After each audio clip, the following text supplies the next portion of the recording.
Hey there, folks. Welcome to Spectrum Pulse. We talk about music, movies, art, and culture. And today we're going to be talking about the newest album from Mike and the Moonpies called Cheap Silver and Solid Country Gold. So, fun question. If you're an indie country act who puts out an album that only your diehard fan base really hears about, does that count as a surprise album? Okay, snark aside, I did not see this coming. I figured that after last year's steak night at the Prairie Rose, we might not hear from Mike and the Moonpies for a little bit, as they would start to slowly build their groundswell outside of their native Texas. And at least to me, that would make sense, even despite the feeling that Texas country was building a more defined mainstream, or at least mainstream adjacent place in recent years. Planning that sort of expansion might take some time. And hell, even in the indie scene, country does not move at the same pace as hip-hop or trap or pop. They probably could have afforded to take their time and people would have been fine with it. And yet with this project, Mike and the Moonpies didn't just deliver more of the same, which given their strengths and a reportedly terrific live show, they probably could have, and the indie country set would have been just fine with it. No, instead they flew out to the UK and recorded with the London Symphony a short selection of songs that they released the exact same day as Tyler Childers, and damn near flew under the radar of everyone except the indie country set, who promptly lost their shit over it. And considering one of my criticisms of the group was that they were perhaps a little bit too set in their traditional red dirt country sound, I did get kind of excited to hear this. So, alright, let's not waste any more time. What do we get from Cheap Silver and Solid Country Gold? Well, okay, wow, this really caught me off guard.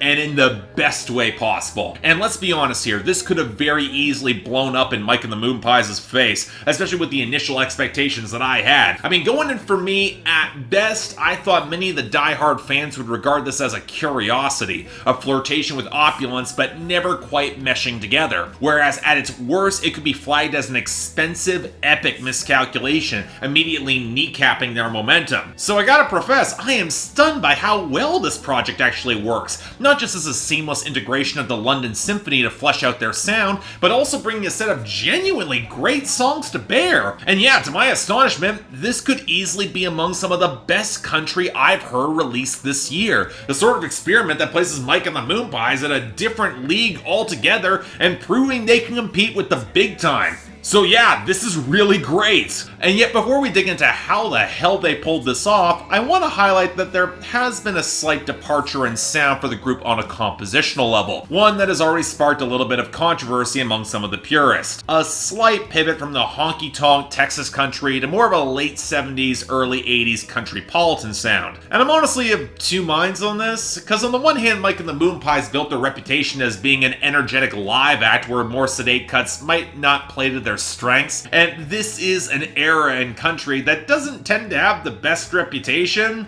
mostly for good reason, as there was a lot of sleepy, easy listening adjacent dreck that was being made at that time. But on the other hand, if you look at the production approach that Mike and the Moonpies have taken in the past with much cleaner tones on the guitars and the pedal steel, it is a pivot that doesn't feel too far afield, and the blending across a bigger sonic palette and deeper mix feels more naturalistic than I ever would have expected. And that's really important to highlight. The band didn't abandon their swells of organ and pedal steel, the solid guitar lines, electric and acoustic, and especially that tighter bass groove that gives them that presence just simply because there's now a cushion of strings to play with. There's still a strident Texas country twang across this project, just with buckets more polish and melodic intricacy. Take out the clean guitars and the organ will touch off the strings as the bass will thrum on Cheap Silver, or the sharper guitar interplay on the slightly seedier You Look Good in Neon, which along with the sharper groove on Misfortune and the rich pedal steel and the crisp acoustics on If You Wanna Fool Around, they somehow capture just enough elegance to make the song seem way more romantic than they probably should be or that you would expect. And that's before you get the darker, stomping sizzle of Danger that has as much swagger as really any other Mike and the Moonpies song. Hell, even though I'm not precisely crazy about the very fast-picked melodic progressions with the quick guitar flourishes bouncing off the organ on Fast as Lightning, I do kind of admire how effectively it's able to switch up into other keys and maintain maintain some of that atmosphere. It's really a well-played song, although I will say the final notes of strings on that song do hit a bit of an odd note, and we will come back to that. And then there are the two covers, one being Young in Love from Aaron Sinclair, which is generally a pretty slice of vintage pop country, but one that also feels a little underwritten and doesn't quite play to the group's strengths. And the other, of course, is London Homesick Blues by Gary P. Nunn, which honestly turned out a fair bit better than I personally expected, even if it does feel a little bit on the nose given how this project was assembled with the London Symphony, especially as more of a minor key closer. And you know what, that's about it in terms of the songs. There's 6 originals, there's 2 covers, it's a pretty brisk listen, and one that you would expect to sound a little bit more opulent given, again, the London Symphony is behind it.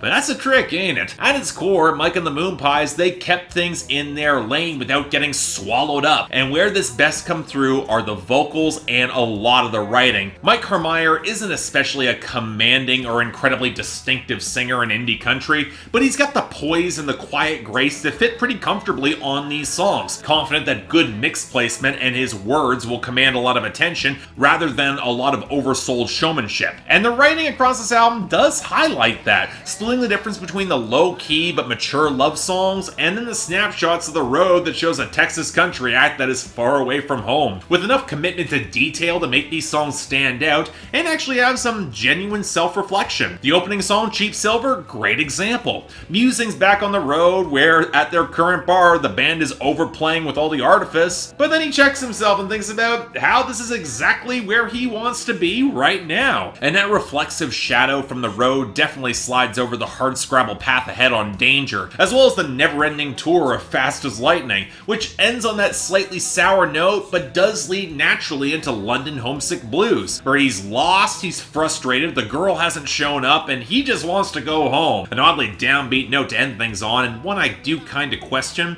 but if they were looking to reassure folks that the band was gonna return to their Texas comfort zone, this would be it. But on the flip side, the love songs we get here are pretty damn great. From where the one night stand is plainly defined on You Look Good in Neon, but they are both having so much fun that nobody could really care, the romance does come through, to the string of bad luck references that nevertheless turn up aces on misfortune. But the most intriguing moment for me is If You Want to Fool Around, where it's very clearly playing the lovesick other guy who could just be waiting for another chance, could easily wind up in treat you better territory, but then the framing hits that narrow window of blunt honesty and how it's so unlikely that it's going to happen, and that he's still really an idiot for continuing to chase her, especially when he let her go in the first place. The emotional balance, it works. And in the context of what is mostly a road album, in a peculiar way, it kind of works logically too. And as such, you know what, man? I really dig this. Such a welcome surprise and a gamble for this band that paid off in spades. I do have my gripes, again. I wish it was longer and embrace a few more darker textures in the original compositions. And while I do get the intended arc, the emotional beats feel a little bit off in the conclusion, just a little bit sour. I would have really leaned into the opulence for the final track. But at the same time, the seamless and truly beautiful integration of these textures puts it in great company. And as such, yeah, very strong 8 out of 10, absolutely recommended.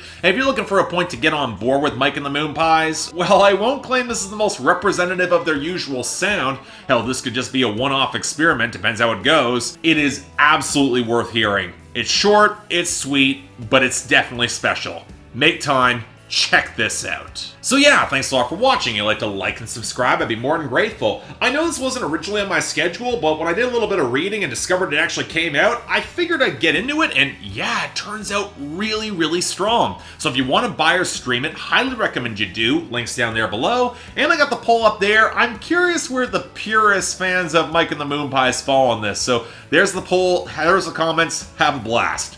But until then, anything else I might be able to do to improve my presentation, I'm all ears. And if you guys are looking for new episodes of Billboard Breakdown or want to see other videos on the channel, they're in the card right over here. Until then, I'm Mark, you're watching Spectrum Pulse, and I'll see you next time.